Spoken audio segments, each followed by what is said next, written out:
The Return of Sherlock Holmes by Arthur Conan Doyle. 1. The Adventure of the Empty House. It was in the spring of the year 1894 that all London was interested, and the fashionable world dismayed, by the murder of the Honourable Ronald Adair under most unusual and inexplicable circumstances. The public has already learned those particulars of the crime which came out in the police investigation, but a good deal was suppressed upon that occasion, since the case for the prosecution was so overwhelmingly strong that it was not necessary to bring forward all the facts. Only now, at the end of nearly 10 years, am I allowed to supply those missing links which make up the whole of that remarkable chain. The crime was of interest in itself, but that interest was as nothing to me compared to the inconceivable sequel, which afforded me the greatest shock and surprise of any event in my adventurous life. Even now, after this long interval, I find myself thrilling as I think of it, and feeling once more that sudden flood of joy, amazement, and incredulity which utterly submerged my mind. Let me say to that public which has shown some interest in those glimpses which I have occasionally given them of the thoughts and actions of a very remarkable man, that they are not to blame me if I have not shared my knowledge with them, for I should have considered it my first duty to have done so had I not been barred by a positive prohibition from his own lips, which was only withdrawn upon the 3rd of last month. It can be imagined that my close intimacy with Sherlock Holmes had interested me deeply in crime, and that after his disappearance I never failed to read with care the various problems which came before the public, and I even attempted more than once for my own private satisfaction to employ his methods in their solution, though with indifferent success. There was none, however, which appealed to me like this tragedy of Ronald Adair. As I read the evidence at the inquest, which led up to a verdict of willful murder against some person or persons unknown, I realized more clearly than I had ever done the loss which the community had sustained by the death of Sherlock Holmes. There were points about this strange business which would, I was sure, have specially appealed to him, and the efforts of the police would have been supplemented, or more probably anticipated, by the trained observation and the alert mind of the first criminal agent in Europe. All day as I drove upon my round I turned over the case in my mind, and found no explanation which appeared to me to be adequate. At the risk of telling a twice-told tale, I will recapitulate the facts as they were known to the public at the conclusion of the inquest. The Honourable Ronald Adair was the second son of the Earl of Maynooth, at that time governor of one of the Australian colonies. Adair's mother had returned from Australia to undergo the operation for cataract, and she, her son Ronald, and her daughter Hilda were living together at 427 Park Lane. The youth moved in the best society, had, so far as was known, no enemies, and no particular vices. He had been engaged to Miss Edith Woodley, of Carstairs, but the engagement had been broken off by mutual consent some months before, and there was no sign that it had left any very profound feeling behind it. For the rest, the man's life moved in a narrow and conventional circle, for his habits were quiet and his nature unemotional. Yet it was upon this easygoing young aristocrat that death came in most strange and unexpected form between the hours of 10 and 11:20 on the night of March 30th, 1894. Ronald Adair was fond of cards, playing continually, but never for such stakes as would hurt him. He was a member of the Baldwin, the Cavendish, and the Bagatelle card clubs. It was shown that after dinner on the day of his death he had played a rubber of whist at the latter club. He had also played there in the afternoon. The evidence of those who had played with him, Mr. Murray, Sir John Hardy, and Colonel Moran, showed that the game was whist, and that there was a fairly equal fall of the cards. Adair might have lost £5, but not more. His fortune was a considerable one, and such a loss could not in any way affect him. He had played nearly every day at one club or other, but he was a cautious player, and usually rose a winner. It came out in evidence that in partnership with Colonel Moran he had actually won as much as £420 in a sitting some weeks before from Godfrey Milner and Lord Balmoral. So much for his recent history, as it came out at the inquest. On the evening of the crime he returned from the club exactly at 10. His mother and sister were out spending the evening with a relation. The servant deposed that she heard him enter the front room on the 2nd floor, generally used as his sitting room. She had lit a fire there, and as it smoked she had opened the window. No sound was heard from the room until 11:20, the hour of the return of Lady Maynooth and her daughter. Desiring to say good night, she had attempted to enter her son's room. The door was locked on the inside, and no answer could be got to their cries and knocking. Help was obtained and the door forced.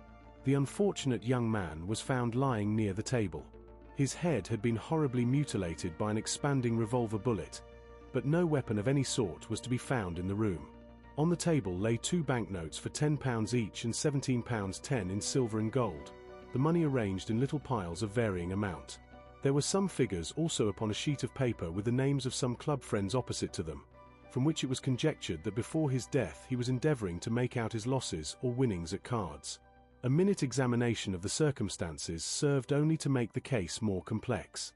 In the first place, no reason could be given why the young man should have fastened the door upon the inside. There was the possibility that the murderer had done this and had afterwards escaped by the window. The drop was at least 20 feet, however, and a bed of crocuses in full bloom lay beneath. Neither the flowers nor the earth showed any sign of having been disturbed, nor were there any marks upon the narrow strip of grass which separated the house from the road. Apparently, therefore, it was the young man himself who had fastened the door. But how did he come by his death? No one could have climbed up to the window without leaving traces. Suppose a man had fired through the window, it would indeed be a remarkable shot who could with a revolver inflict so deadly a wound. Again, Park Lane is a frequented thoroughfare, and there is a cab stand within 100 yards of the house. No one had heard a shot. And yet there was the dead man, and there the revolver bullet, which had mushroomed out, as soft-nosed bullets will, and so inflicted a wound which must have caused instantaneous death. Such were the circumstances of the Park Lane mystery, which were further complicated by entire absence of motive, since, as I have said, young Adair was not known to have any enemy, and no attempt had been made to remove the money or valuables in the room. All day I turned these facts over in my mind, endeavouring to hit upon some theory which could reconcile them all, and to find that line of least resistance which my poor friend had declared to be the starting point of every investigation. I confess that I made little progress. In the evening I strolled across the park, and found myself about 6 o'clock at the Oxford Street end of Park Lane. A group of loafers upon the pavements, all staring up at a particular window, directed me to the house which I had come to see. A tall, thin man with coloured glasses, whom I strongly suspected of being a plainclothes detective, was pointing out some theory of his own, while the others crowded round to listen to what he said. I got as near him as I could, but his observations seemed to me to be absurd, so I withdrew again in some disgust. As I did so I struck against an elderly deformed man, who had been behind me, and I knocked down several books which he was carrying. I remember that as I picked them up I observed the title of one of them, The Origin of Tree Worship, and it struck me that the fellow must be some poor bibliophile who, either as a trade or as a hobby, was a collector of obscure volumes. I endeavoured to apologize for the accident, but it was evident that these books which I had so unfortunately maltreated were very precious objects in the eyes of their owner. With a snarl of contempt he turned upon his heel, and I saw his curved back and white side whiskers disappear among the throng. My observations of number 427, Park Lane, did little to clear up the problem in which I was interested. The house was separated from the street by a low wall and railing, the whole not more than 5 feet high. It was perfectly easy, therefore, for anyone to get into the garden, but the window was entirely inaccessible, since there was no water pipe or anything which could help the most active man to climb it. More puzzled than ever, I retraced my steps to Kensington. I had not been in my study 5 minutes when the maid entered to say that a person desired to see me. To my astonishment it was none other than my strange old book collector, his sharp, wizened face peering out from a frame of white hair, and his precious volumes, a dozen of them at least, wedged under his right arm. "You're surprised to see me, sir," said he, in a strange, croaking voice. I acknowledged that I was. "Well, I've a conscience, sir, and when I chanced to see you go into this house, as I came hobbling after you, I thought to myself, I'll just step in and see that kind gentleman, and tell him that if I was a bit gruff in my manner there was not any harm meant, and that I am much obliged to him for picking up my books." "You make too much of a trifle," said I. "May I ask how you knew who I was?" "Well, sir, if it isn't too great a liberty, I am a neighbour of yours, for you'll find my little bookshop at the corner of Church Street, and very happy to see you, I am sure. Maybe you collect yourself, sir. Here's British Birds, and Catullus, and the Holy War, a bargain every one of them. With 5 volumes you could just fill that gap on that second shelf. It looks untidy, does it not, sir?" I moved my head to look at the cabinet behind me. When I turned again Sherlock Holmes was standing smiling at me across my study table. I rose to my feet, stared at him for some seconds in utter amazement, and then it appears that I must have fainted for the first and the last time in my life. Certainly a grey mist swirled before my eyes, and when it cleared I found my collar ends undone and the tingling aftertaste of brandy upon my lips. Holmes was bending over my chair, his flask in his hand. "My dear Watson," said the well-remembered voice, "I owe you 1,000 apologies. I had no idea that you would be so affected." I gripped him by the arm. "Holmes," I cried, "is it really you? Can it indeed be that you are alive? Is it possible that you succeeded in climbing out of that awful abyss?" "Wait a moment," said he. "Are you sure that you are really fit to discuss things? I have given you a serious shock by my unnecessarily dramatic reappearance." "I am all right, but indeed, Holmes, I can hardly believe my eyes. Good heavens, to think that you of all men, should be standing in my study." Again I gripped him by the sleeve and felt the thin, sinewy arm beneath it. "Well, you're not a spirit, anyhow," said I. "My dear chap, I am overjoyed to see you. Sit down and tell me how you came alive out of that dreadful chasm." He sat opposite to me and lit a cigarette in his old nonchalant manner. He was dressed in the seedy frock coat of the book merchant, but the rest of that individual lay in a pile of white hair and old books upon the table. Holmes looked even thinner and keener than of old, but there was a dead white tinge in his aquiline face which told me that his life recently had not been a healthy one. "I am glad to stretch myself, Watson," said he. "It is no joke when a tall man has to take a foot off his stature for several hours on end. Now, my dear fellow, in the matter of these explanations we have, if I may ask for your cooperation, a hard and dangerous night's work in front of us. Perhaps it would be better if I gave you an account of the whole situation when that work is finished." "I am full of curiosity. I should much prefer to hear now." "You'll come with me tonight." "When you like and where you like." "This is indeed like the old days. We shall have time for a mouthful of dinner before we need go. Well, then, about that chasm. I had no serious difficulty in getting out of it, for the very simple reason that I never was in it." "You never were in it?" "No, Watson, I never was in it. My note to you was absolutely genuine. I had little doubt that I had come to the end of my career when I perceived the somewhat sinister figure of the late Professor Moriarty standing upon the narrow pathway which led to safety. I read an inexorable purpose in his grey eyes. I exchanged some remarks with him, therefore, and obtained his courteous permission to write the short note which you afterwards received. I left it with my cigarette box and my stick, and I walked along the pathway, Moriarty still at my heels. When I reached the end I stood at bay. He drew no weapon, but he rushed at me and threw his long arms around me. He knew that his own game was up, and was only anxious to revenge himself upon me. We tottered together upon the brink of the fall. I have some knowledge, however, of Baritsu, or the Japanese system of wrestling, which has more than once been very useful to me. I slipped through his grip, and he with a horrible scream kicked madly for a few seconds and clawed the air with both his hands. But for all his efforts he could not get his balance, and over he went. With my face over the brink I saw him fall for a long way. Then he struck a rock, bounded off, and splashed into the water. I listened with amazement to this explanation, which Holmes delivered between the puffs of his cigarette. "But the tracks!" I cried. "I saw with my own eyes that 2 went down the path and none returned. It came about in this way. The instant that the professor had disappeared it struck me what a really extraordinarily lucky chance fate had placed in my way. I knew that Moriarty was not the only man who had sworn my death. There were at least 3 others whose desire for vengeance upon me would only be increased by the death of their leader. They were all most dangerous men. One or other would certainly get me. On the other hand, if all the world was convinced that I was dead they would take liberties. These men, they would lay themselves open, and sooner or later I could destroy them. Then it would be time for me to announce that I was still in the land of the living. So rapidly does the brain act that I believe I had thought this all out before Professor Moriarty had reached the bottom of the Reichenbach Fall. I stood up and examined the rocky wall behind me. In your picturesque account of the matter, which I read with great interest some months later, you assert that the wall was sheer. This was not literally true. A few small footholds presented themselves, and there was some indication of a ledge. The cliff is so high that to climb it all was an obvious impossibility, and it was equally impossible to make my way along the wet path without leaving some tracks.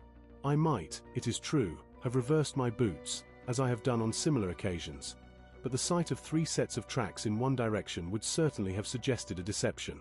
On the whole, then, it was best that I should risk the climb. It was not a pleasant business, Watson. The fall roared beneath me. I am not a fanciful person, but I give you my word that I seemed to hear Moriarty's voice screaming at me out of the abyss. A mistake would have been fatal. More than once, as tufts of grass came out in my hand or my foot slipped in the wet notches of the rock, I thought that I was gone.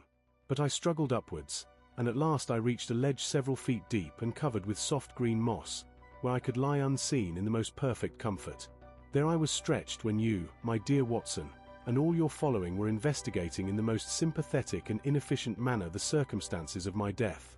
At last, when you had all formed your inevitable and totally erroneous conclusions, you departed for the hotel and I was left alone. I had imagined that I had reached the end of my adventures, but a very unexpected occurrence showed me that there were surprises still in store for me. A huge rock, falling from above, boomed past me, struck the path, and bounded over into the chasm.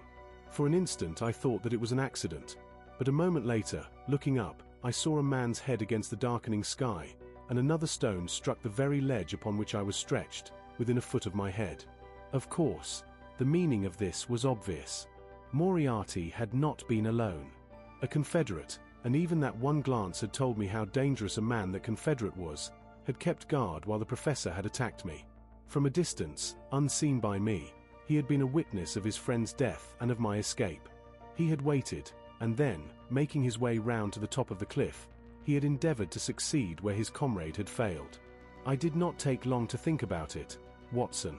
Again I saw that grim face look over the cliff, and I knew that it was the precursor of another stone. I scrambled down onto the path. I don't think I could have done it in cold blood. It was 100 times more difficult than getting up. But I had no time to think of the danger, for another stone sang past me as I hung by my hands from the edge of the ledge. Halfway down I slipped, but by the blessing of God I landed, torn and bleeding, upon the path. I took to my heels, did 10 miles over the mountains in the darkness, and a week later I found myself in Florence with the certainty that no one in the world knew what had become of me. I had only one confidant, my brother Mycroft. I owe you many apologies, my dear Watson, but it was all important that it should be thought I was dead, and it is quite certain that you would not have written so convincing an account of my unhappy end had you not yourself thought that it was true. Several times during the last 3 years I have taken up my pen to write to you, but always I feared lest your affectionate regard for me should tempt you to some indiscretion which would betray my secret. For that reason I turned away from you this evening when you upset my books, for I was in danger at the time, and any show of surprise and emotion upon your part might have drawn attention to my identity and led to the most deplorable and irreparable results. As to Mycroft, I had to confide in him in order to obtain the money which I needed. The course of events in London did not run so well as I had hoped, for the trial of the Moriarty gang left 2 of its most dangerous members, my own most vindictive enemies, at liberty. I travelled for 2 years in Tibet, therefore, and amused myself by visiting Lhasa and spending some days with the head lama. You may have read of the remarkable explorations of a Norwegian named Sigurdsson, but I am sure that it never occurred to you that you were receiving news of your friend. I then passed through Persia, looked in at Mecca, and paid a short but interesting visit to the Khalifa at Khartoum, the results of which I have communicated to the Foreign Office. Returning to France, I spent some months in a research into the coal tar derivatives, which I conducted in a laboratory at Montpellier, in the south of France. Having concluded this to my satisfaction, and learning that only one of my enemies was now left in London, I was about to return when my movements were hastened by the news of this very remarkable Park Lane mystery, which not only appealed to me by its own merits, but which seemed to offer some most peculiar personal opportunities. I came over at once to London, called in my own person at Baker Street, threw Mrs. Hudson into violent hysterics, and found that Mycroft had preserved my rooms and my papers exactly as they had always been.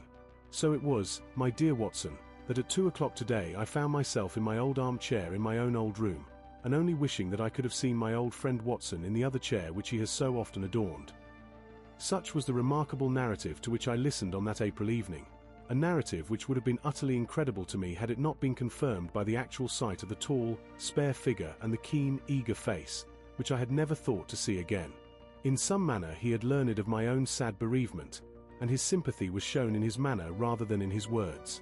"Work is the best antidote to sorrow, my dear Watson," said he. "And I have a piece of work for us both tonight which, if we can bring it to a successful conclusion, will in itself justify a man's life on this planet." In vain I begged him to tell me more. "You will hear and see enough before morning," he answered. "We have 3 years of the past to discuss. Let that suffice until 9:30, when we start upon the notable adventure of the empty house."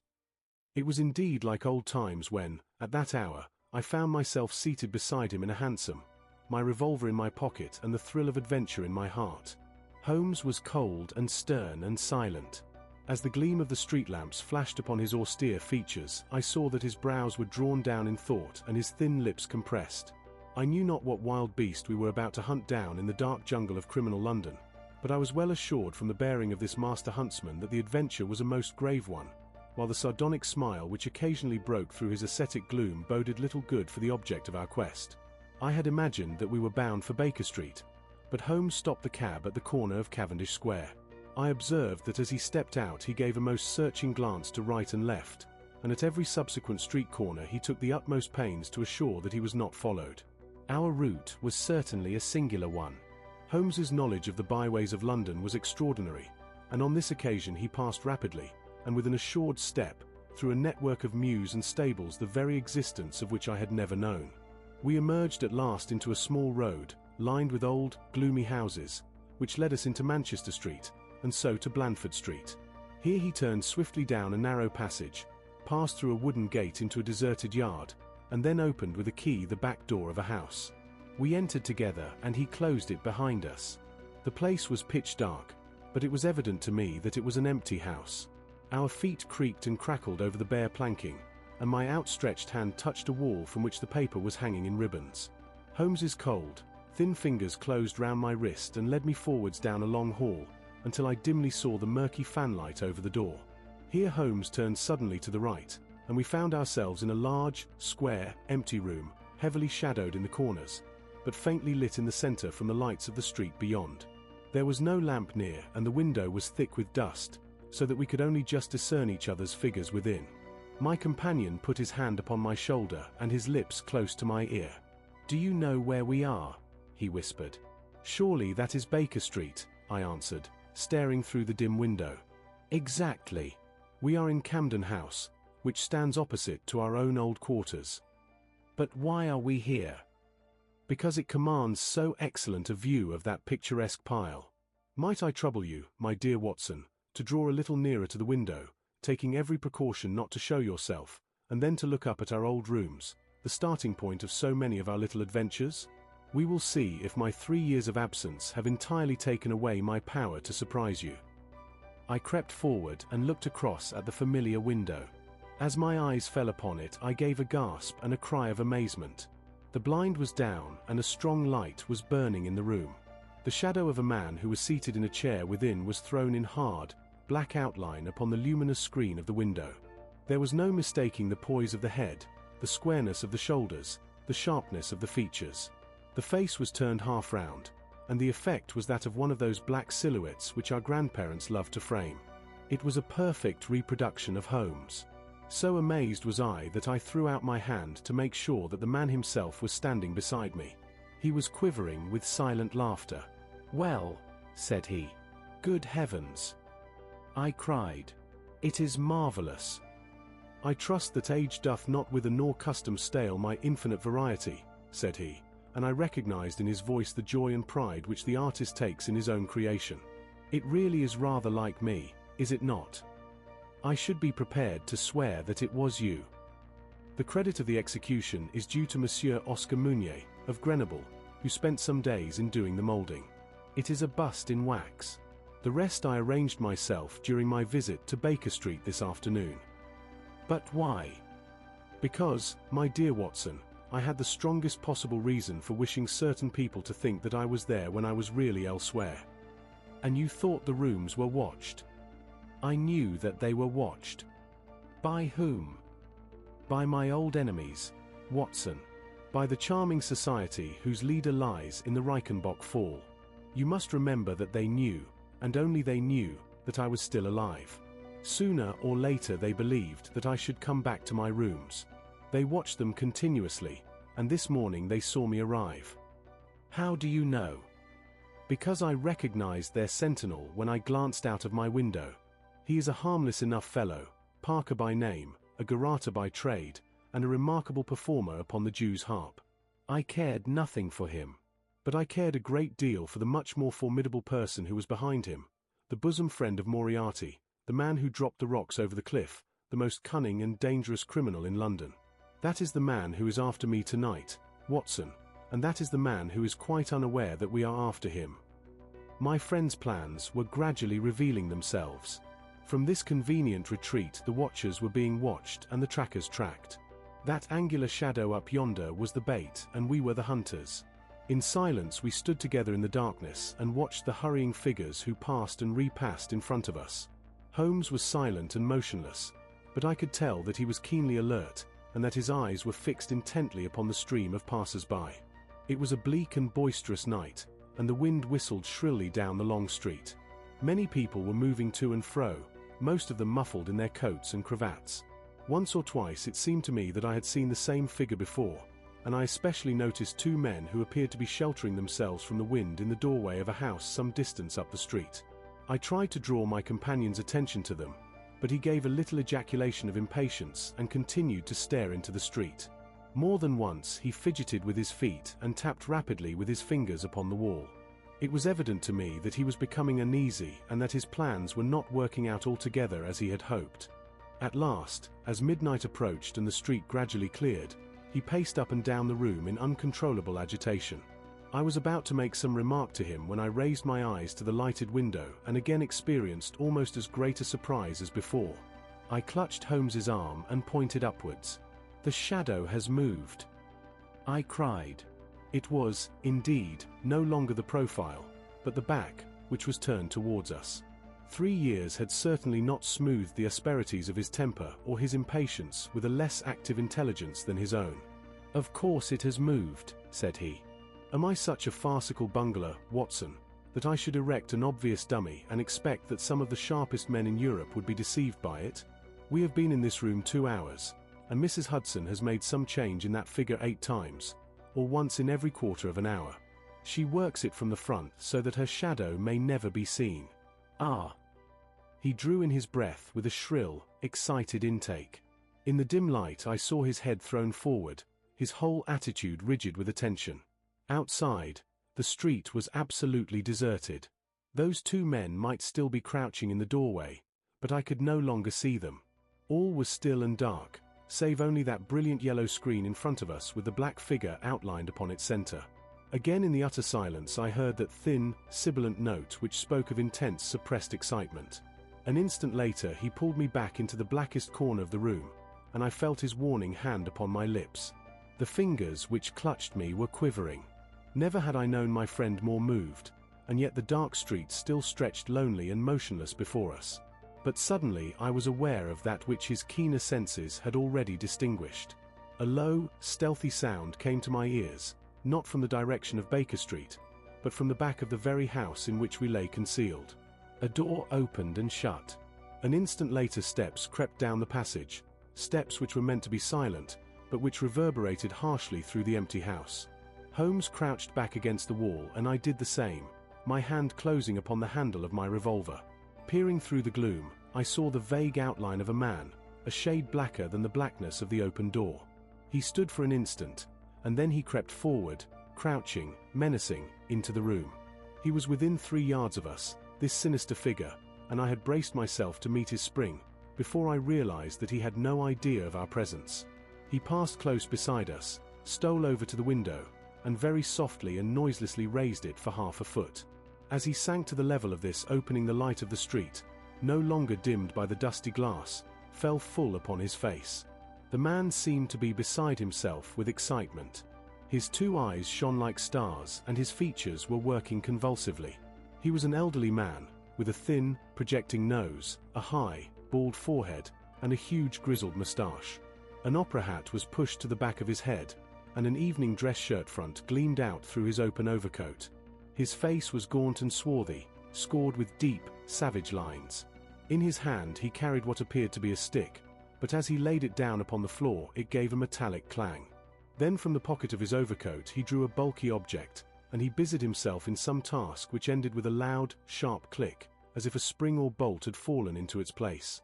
Still kneeling upon the floor, he bent forward and threw all his weight and strength upon some lever, with the result that there came a long, whirling, grinding noise, ending once more in a powerful click. He straightened himself then, and I saw that what he held in his hand was a sort of gun, with a curiously misshapen butt. He opened it at the breech, put something in, and snapped the breech block. Then, crouching down, he rested the end of the barrel upon the ledge of the open window, and I saw his long moustache droop over the stock and his eye gleam as it peered along the sights. I heard a little sigh of satisfaction as he cuddled the butt into his shoulder, and saw that amazing target, the black man on the yellow ground, standing clear at the end of his foresight. For an instant he was rigid and motionless. Then his finger tightened on the trigger. There was a strange, loud whiz and a long, silvery tinkle of broken glass. At that instant Holmes sprang like a tiger onto the marksman's back and hurled him flat upon his face. He was up again in a moment, and with convulsive strength he seized Holmes by the throat, but I struck him on the head with the butt of my revolver and he dropped again upon the floor. I fell upon him, and as I held him my comrade blew a shrill call upon a whistle.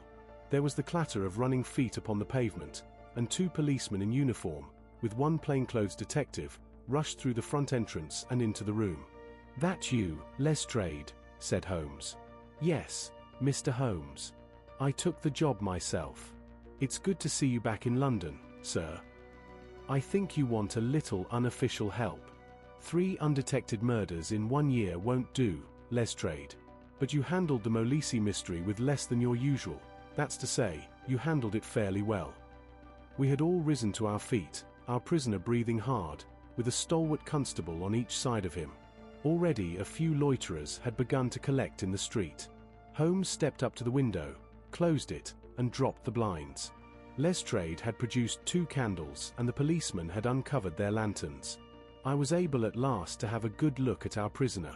It was a tremendously virile and yet sinister face which was turned towards us. With the brow of a philosopher above and the jaw of a sensualist below, the man must have started with great capacities for good or for evil.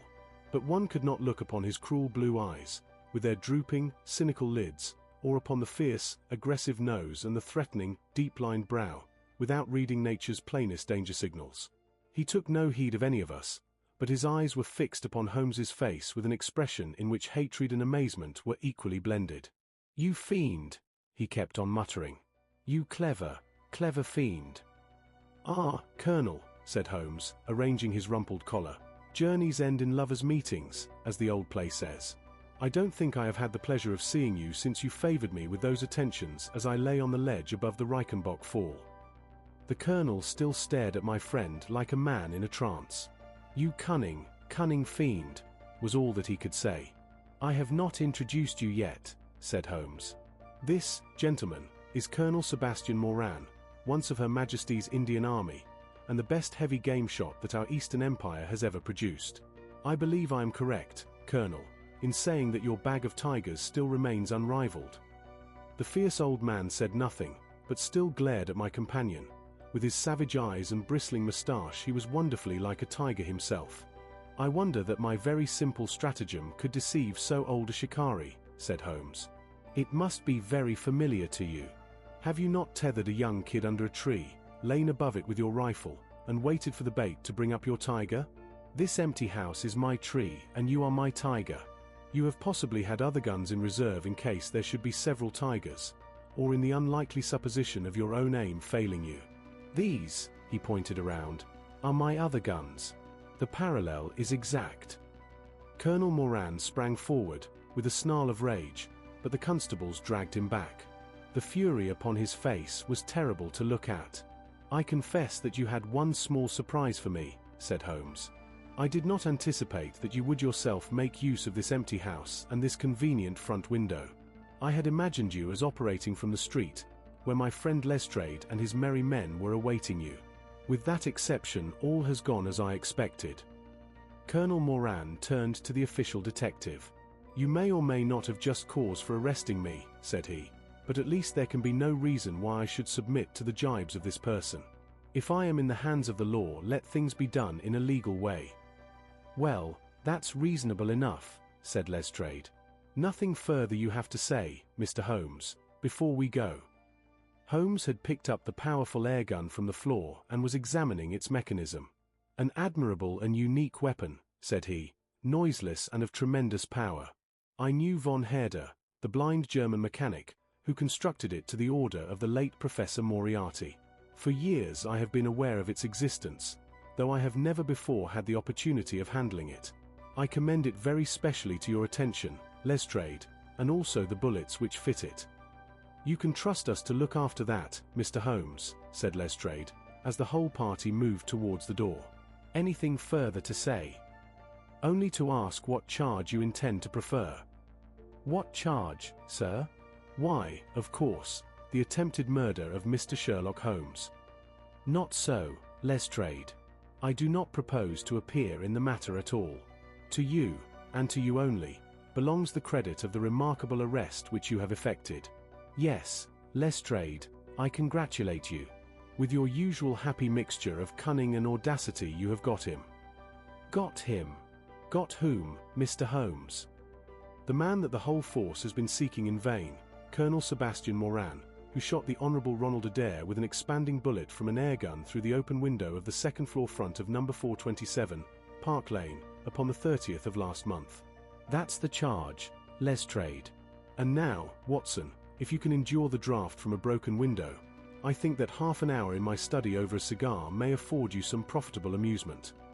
Our old chambers had been left unchanged through the supervision of Mycroft Holmes and the immediate care of Mrs. Hudson. As I entered I saw, it is true, an unwonted tidiness, but the old landmarks were all in their place. There were the chemical corner and the acid-stained, deal-topped table. There upon a shelf was the row of formidable scrapbooks and books of reference which many of our fellow citizens would have been so glad to burn. The diagrams, the violin case, and the pipe rack, even the Persian slipper which contained the tobacco, all met my eyes as I glanced round me. There were two occupants of the room, one Mrs. Hudson, who beamed upon us both as we entered, the other the strange dummy which had played so important a part in the evening's adventures. It was a wax-coloured model of my friend, so admirably done that it was a perfect facsimile. It stood on a small pedestal table with an old dressing-gown of Holmes's so draped round it that the illusion from the street was absolutely perfect. "I hope you preserved all precautions, Mrs. Hudson," said Holmes. "I went to it on my knees, sir, just as you told me." "Excellent. You carried the thing out very well. Did you observe where the bullet went?" "Yes, sir. I'm afraid it has spoilt your beautiful bust, for it passed right through the head and flattened itself on the wall. I picked it up from the carpet. Here it is." Holmes held it out to me.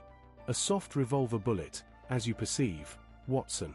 There's genius in that, for who would expect to find such a thing fired from an airgun? All right, Mrs. Hudson, I am much obliged for your assistance. And now, Watson, let me see you in your old seat once more, for there are several points which I should like to discuss with you." He had thrown off the seedy frock coat, and now he was the Holmes of old in the mouse-coloured dressing-gown which he took from his effigy. "The old shikari's nerves have not lost their steadiness nor his eyes their keenness," said he, with a laugh, as he inspected the shattered forehead of his bust. "Plumb in the middle of the back of the head and smack through the brain. He was the best shot in India, and I expect that there are few better in London. Have you heard the name?" "No, I have not." Well, such is fame. But, then, if I remember aright, you had not heard the name of Professor James Moriarty, who had one of the great brains of the century. Just give me down my index of biographies from the shelf." He turned over the pages lazily, leaning back in his chair and blowing great clouds from his cigar. "My collection of MS is a fine one," said he. "Moriarty himself is enough to make any letter illustrious, and here is Morgan the poisoner, and Merridew of abominable memory, and Matthews, who knocked out my left canine in the waiting room at Charing Cross, and, finally, here is our friend of tonight." He handed over the book, and I read, "Moran, Sebastian, Colonel, unemployed. Formerly 1st Bengalore Pioneers. Born London, 1840. Son of Sir Augustus Moran, C.B., once British Minister to Persia. Educated Eton and Oxford. Served in Jawaki Campaign, Afghan Campaign, Charasayab Dispatches, Sherpa, and Kabul. Author of Heavy Game of the Western Himalayas, 1881, 3 Months in the Jungle, 1884. Address: Condorit Street. Clubs: the Anglo-Indian, the Tankerville, the Bagatelle Card Club. On the margin was written, in Holmes's precise hand, "The second most dangerous man in London." "This is astonishing," said I, as I handed back the volume. "The man's career is that of an honorable soldier." "It is true," Holmes answered. "Up to a certain point he did well. He was always a man of iron nerve, and the story is still told in India how he crawled down a drain after a wounded man-eating tiger. There are some trees, Watson, which grow to a certain height and then suddenly develop some unsightly eccentricity. You will see it often in humans. I have a theory that the individual represents in his development the whole procession of his ancestors, and that such a sudden turn to good or evil stands for some strong influence which came into the line of his pedigree. The person becomes, as it were, the epitome of the history of his own family. It is surely rather fanciful." "Well, I don't insist upon it. Whatever the cause, Colonel Moran began to go wrong. Without any open scandal, he still made India too hot to hold him. He retired, came to London, and again acquired an evil name. It was at this time that he was sought out by Professor Moriarty, to whom for a time he was chief of the staff. Moriarty supplied him liberally with money and used him only in 1 or 2 very high-class jobs which no ordinary criminal could have undertaken. You may have some recollection of the death of Mrs. Stewart, of Lauder, in 1887. Not? Well, I am sure Moran was at the bottom of it, but nothing could be proved. So cleverly was the colonel concealed that even when the Moriarty gang was broken up we could not incriminate him. You remember at that date, when I called upon you in your rooms, how I put up the shutters for fear of air guns. No doubt you thought me fanciful. I knew exactly what I was doing, for I knew of the existence of this remarkable gun, and I knew also that one of the best shots in the world would be behind it. When we were in Switzerland he followed us with Moriarty, and it was undoubtedly he who gave me that evil 5 minutes on the Reichenbach ledge. You may think that I read the papers with some attention during my sojourn in France, on the lookout for any chance of laying him by the heels. So long as he was free in London my life would really not have been worth living.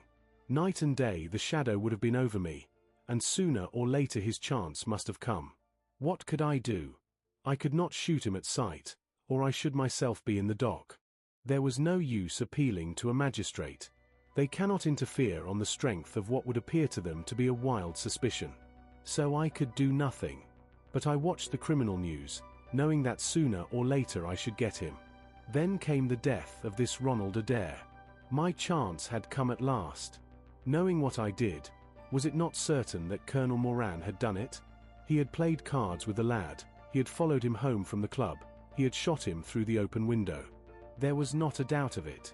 The bullets alone are enough to put his head in a noose. I came over at once. I was seen by the sentinel, who would, I knew, direct the colonel's attention to my presence.